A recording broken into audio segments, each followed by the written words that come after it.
Aslan. Dur be dayı, spor yapıyoruz. Ne oldu lan? Ne Bırak oluyor? lan. Bırak. Hayırdır oğlum? 50 kilo geldin, 135 kilo oldun. Dayı beni yanlış anladın, kusura bakma. Yanlış mı anladın? Yanlış anladım. Bak işine, sporuna. Tamam dayı. Dayı ben de dilekçe yazdım. Nasipse işçi koğuşuna gitmek istiyor. Hayır olsun, burada neyin eksik?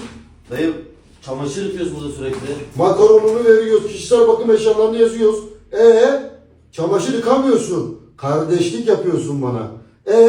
Başka koğuşa gideceksin. Orada sana makine alıp makinenin başına nöbet mi tutacaklar? Orada da çitil edecekler. Gelenin mi var, gidenin mi var? Yok vallahi.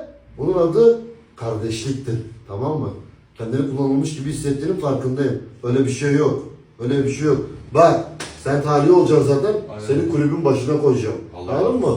Benim gibi abi nerede buldunuz oğlum? Memlekette var mı benim gibi abiler? Yok. Gerçi vardır, bu dönemde doldu benim gibi abiler memlekete.